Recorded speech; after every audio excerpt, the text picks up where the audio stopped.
குழந்தைகளை தினம் ஒரு அதிகாரம் வாசிக்க வைப்போம். சீராக்கி ஞானம் அதிகாரம் 44. மேன்மை பொருந்திய மனிதரையும் நம் மூதாதையரையும் அவர்களது தலைமுறை வரிசைப்படி புகழ்வோம். தொடக்கத்திலிருந்தே ஆண்டவர் மிகுந்த மாட்சியையும் மேன்மையையும் படைத்துள்ளார். அவர்கள் தங்களுடைய நாடுகளில் ஆட்சி செலுத்தினார்கள். தங்களது வலிமையால் நற்பெயர் பெற்றார்கள். தங்களது அறிவு கூர்மையால் அறிவுரை வழங்கினார்கள். இறை வாக்குகளை எடுத்துரைத்தார்கள். தங்கள் அறிவுரையாலும் சட்டம் பற்றிய அறிவு கூர்மையாலும் மக்களை வழிநடத்தினார்கள்.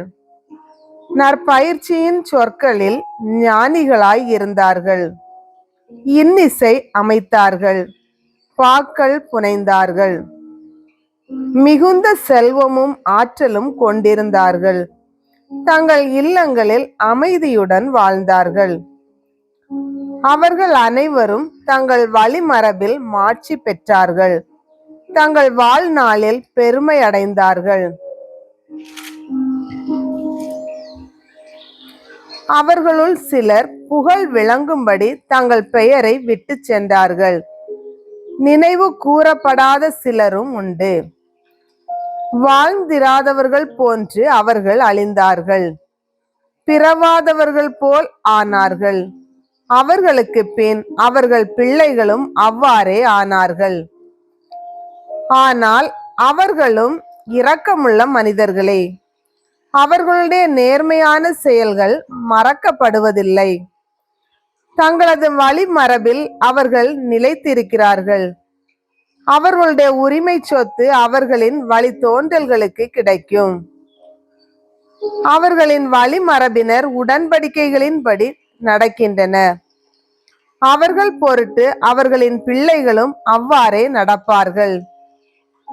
அவர்களின் வழிமரபு என்றும் நிலைத்தோங்கும்.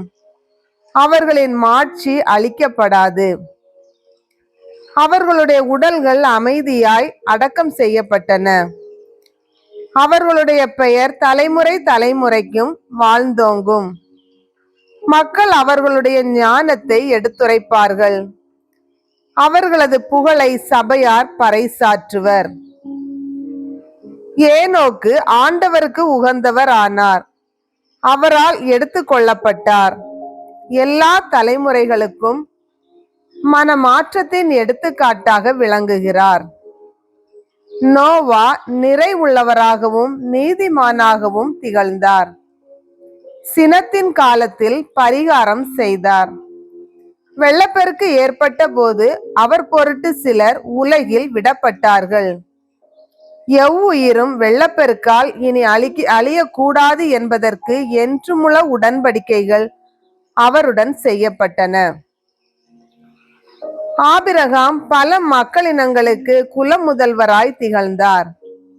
மாட்சியில் அவருக்கு இணையானவர் எவரையும் கண்டதில்லை. உன்னத இறைவனின் திரு சட்டத்தை அவர் கடைபிடித்தார். அவரோடு உடன்படிக்கை செய்து கொண்டார். அவ்வுடன்படிக்கையை தம் உடலில் நிலைக்க செய்தார்.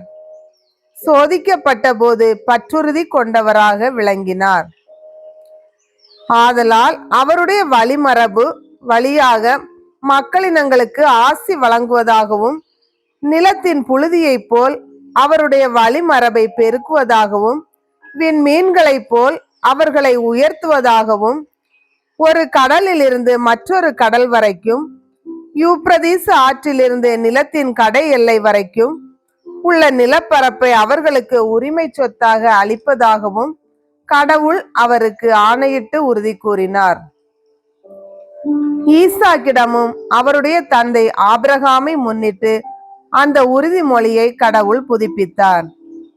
எல்லா மனிதருடைய ஆசியும் உடன்படிக்கையும் யாக்கோபின் தலை மீது தங்க செய்தார்.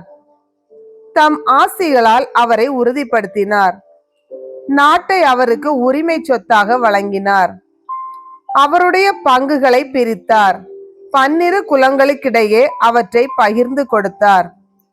ஆண்டவரின் அருள்வாக்கு.